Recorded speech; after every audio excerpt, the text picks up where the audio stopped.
Hi there, Kelly here. We're at another beautiful gallery night, Providence. Right now we're at 17 Peck Street at Copacetic Rudely Elegant Jewelry.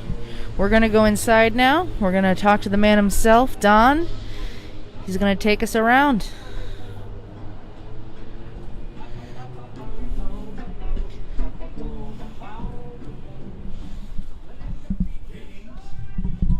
Hello, Don. Hello.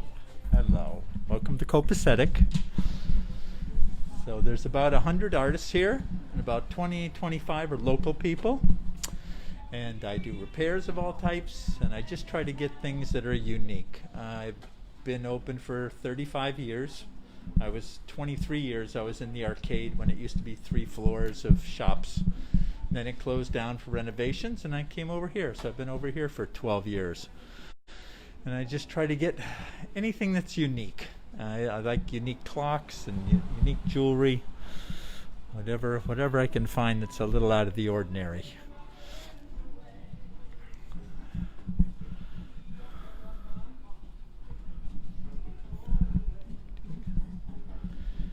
And I've been through a lot over the years.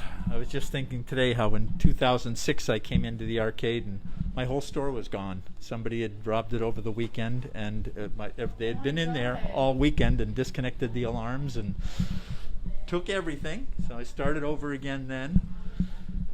And then a couple of years ago, 4 years ago, somebody broke in twice, 2 years in a row, and took all the expensive items, and off he went. But somehow survived that. So I'm hoping to survive this whole ordeal here with the COVID, because still a lot of the places downtown are closed, the offices, and so people aren't back. They're trickling back, but little by little there. And we don't have the nightlife that we had before, where people would want to dress up and put on their jewelry and go out and, on the town. So kind of a double hit there. But as I say, I've got a lot of repairs that I've been doing. And people still have birthdays and anniversaries, so they've been still coming in.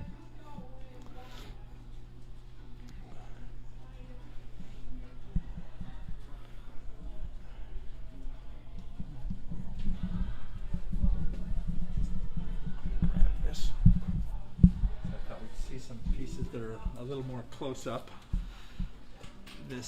This girl went to, it's not a girl anymore, because she went here like 30 years ago. She went to RISD, and she does all these pieces. They're all natural stones, and she uses the right kind of earring backs on them, and they're just really, really pretty.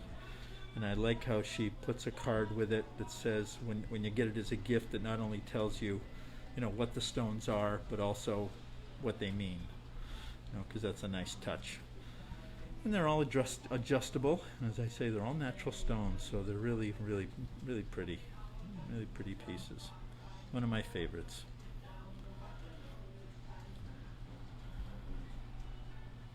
Yeah, because a lot of times you get a gift or whatever, and you don't really know or remember what the stones are or whatever, but she's got them all written down, so it's nice to see what they are.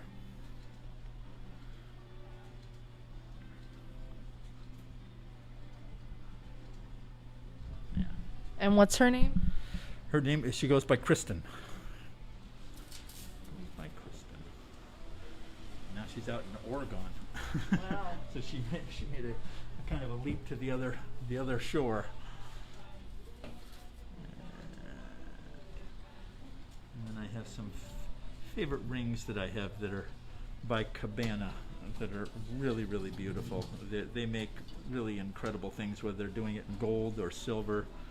They do pieces like this ring here, where you have all the inlay of mother of pearl and the different stones there and diamonds along the side. I mean, just really artistic pieces. And a lot of these are called fancy cuts, where they cut them different than a regular stone. The shape might be normal, but the way they cut underneath it gives it all different light, refractures. And the inlay work on the side, and the stones, different stones on the side. And even they go to this one where they put a pearl on the top with mother of pearl inlaid on the outside of it, but they have, you know, a whole design on the inside, which you only see when you take it off, but still, it's right a nice touch. Yeah, so cabana are really, really nice pieces.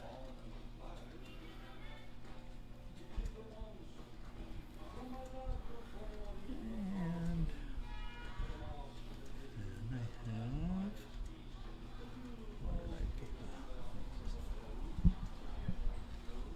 these over here? I was going to show you. These are called a lighthouse lens cut. And that's the way they used to cut quartz crystals to go in front of arc lights in lighthouses. And the arc light would hit the crystal and reflect the light out to sea.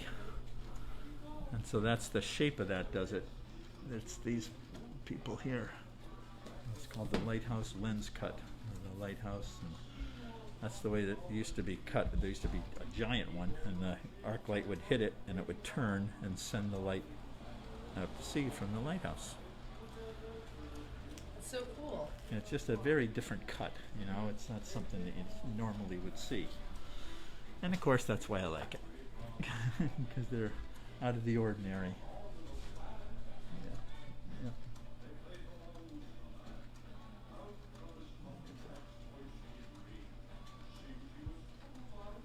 And those are a couple more of the cabana pieces.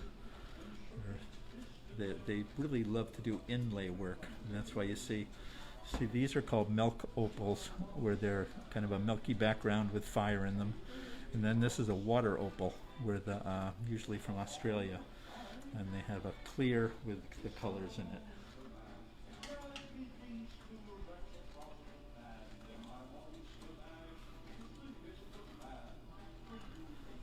Yeah, those are special pieces. What else do we have? And then probably over, I'll show you some of Ed Levin's pieces, who they're really beautiful, well made, silver and gold pieces over here. That's Ed Levin right there. He passed away about 4 or 5 years ago, but he left. They said that he left about 15 years of designs. Wow. that people could work on there. And they're all really expert silver and goldsmiths, and they make pieces like these. And just the way they work, they're always a unique way that they temper and anneal the metal so that you can take it, open it up, put it on, it'll open up, then it'll come back and spring back and come back together like that.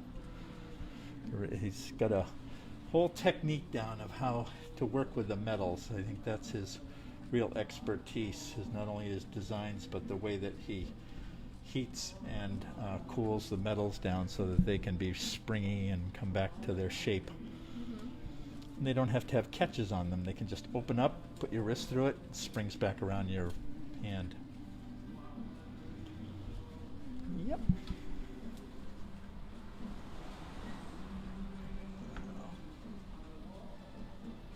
These are all his pieces too, the earrings, and it's one of the, I'd say, everything's well made, but these are really exquisitely made.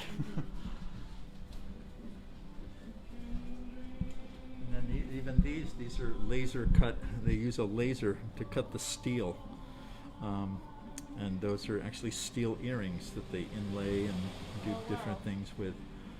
And that's what they call it, a mezuzah, or is that what that is? Yes. It goes on the doorway. Mm-hmm. Yes. Those are.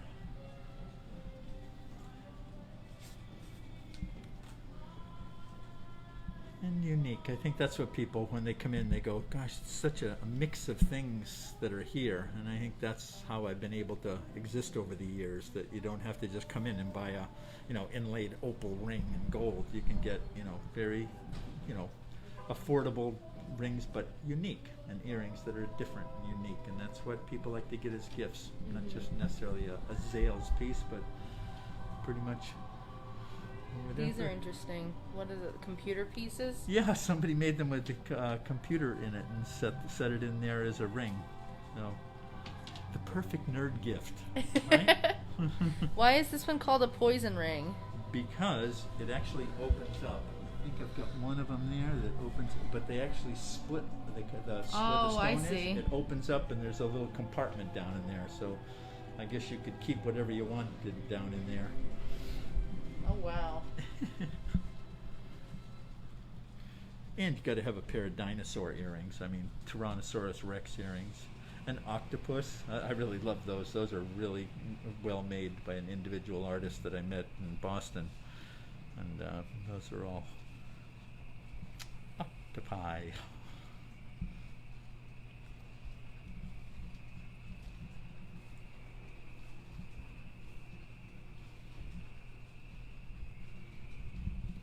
So right now we're just trying to survive through the, through the COVID. And just go, okay, come on, just hopefully everything will work out. And that's what everybody says. Well, we'll see. That's the famous saying. Well, we'll see. And that's what everybody's saying right now. So I say it too. We'll see. I'm just gonna try to stay open and available. All right. All right. Well, thank you so much, Don. Here we are in beautiful Copacetic. And on to the next.